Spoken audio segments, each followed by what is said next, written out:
Sunlight streamed through the kitchen window. Abby hummed, washing dishes. Her reflection stared back, framed by faded floral curtains. The scent of cinnamon lingered from breakfast. Ben, turn down the volume a bit, please. Her son Ben played video games, his laughter echoing from the living room. The radio crackled with a pop song. Abby tapped her foot to the rhythm, lost in the familiar routine. It was a Wednesday, like any other, filled with ordinary moments. But the ordinary wouldn't last. A sound, faint and unexpected, pricked her awareness.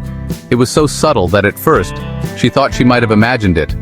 But there it was again, a soft, almost imperceptible noise that seemed to echo through the stillness of the house. A tap, a knock. It was as if someone or something was trying to get her attention, but in the most discreet way possible. It seemed to come from the back of the house, a place seldom used. The hallway leading there was always dark, almost forgotten, adding to the eerie feeling that now crept over her. Abby paused, her hand hovering over the soapy water. She had been washing dishes, lost in her thoughts, when the sound pulled her back to reality. What was that, she wondered, her mind racing through possibilities. Silence descended, thick and heavy, as if the house itself was holding its breath, waiting for something to happen, amplifying the distant ticking of the clock on the wall. She strained to listen, every muscle in her body tense, her heart thumping against her ribs. The sound seemed to grow louder in her ears, matching the rhythm of her racing pulse. The radio droned on, oblivious to the sudden tension that had gripped the room. Its monotonous chatter was a stark contrast to the anxiety that now filled her. A nervous laugh escaped her lips, a feeble attempt to break the tension. Just the house settling, she told herself, trying to sound convincing. She murmured to herself, the words barely audible, as if speaking them out loud would make the fear real. Her voice a hushed whisper. The house seemed to listen, the silence pressing in on her from all sides. But doubt lingered, a seed of unease planted in her mind. She couldn't quite place it, but something felt off, like a shadow lurking just out of sight.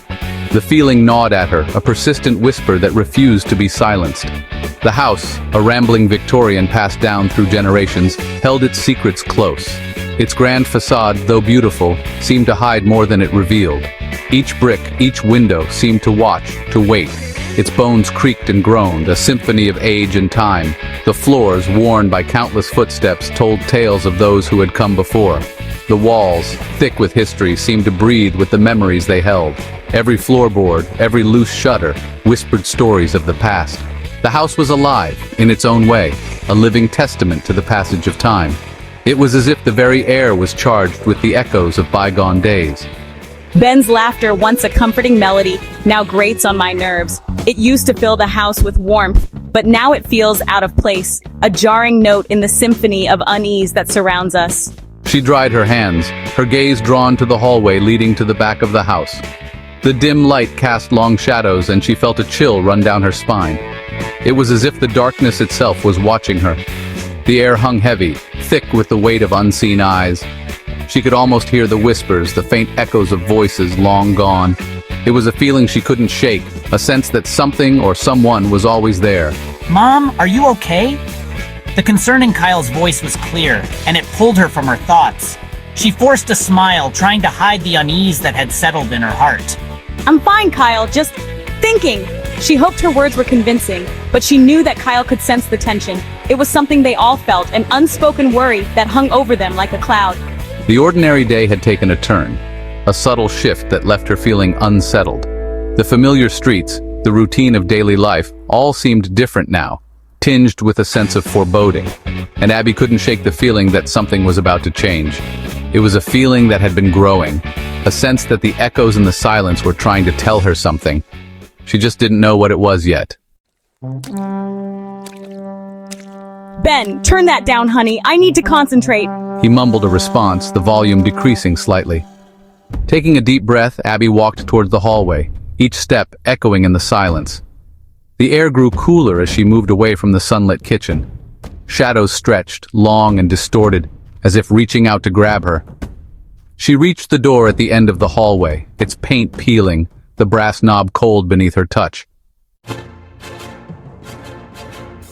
The knocking came again, louder this time, a slow, deliberate rhythm that sent shivers down her spine. She hesitated, her hand hovering over the doorknob. Fear, cold and clammy, tightened its grip on her throat. What lay beyond that door? A rational explanation? Or something more sinister, something that lurked in the shadows, waiting to be acknowledged? The knocking stopped. Silence, heavier than before, pressed in on her. Taking a shaky breath, Abby threw open the door. She had been dreading this moment, the culmination of countless sleepless nights and whispered fears. The door creaked ominously, as if it too sensed the weight of her trepidation.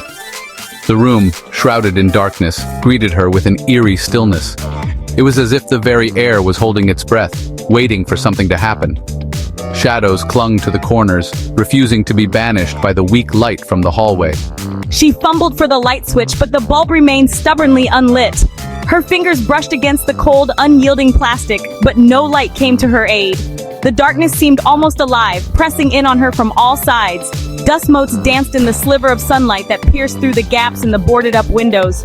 They floated lazily, indifferent to her plight, a stark contrast to the tension that gripped her heart. Empty. There was nothing there. The room was devoid of life, of any sign that it had ever been inhabited. The silence was deafening, amplifying the sound of her own breathing. No source for the knocking, no explanation for the creeping dread that still clung to her.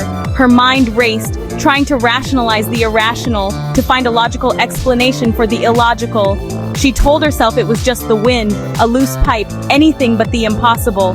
Her voice sounded hollow, even to her own ears, as she tried to convince herself that there was nothing to fear.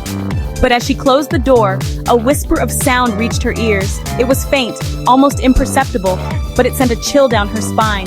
She froze, straining to hear, her heart pounding in her chest. A single chilling word, barely audible amidst the silence. "Mom!" The word hung in the air, echoing in the emptiness, filling her with a sense of dread that she couldn't shake. She knew deep down that there was no such thing as ghosts, but in that moment she wasn't so sure.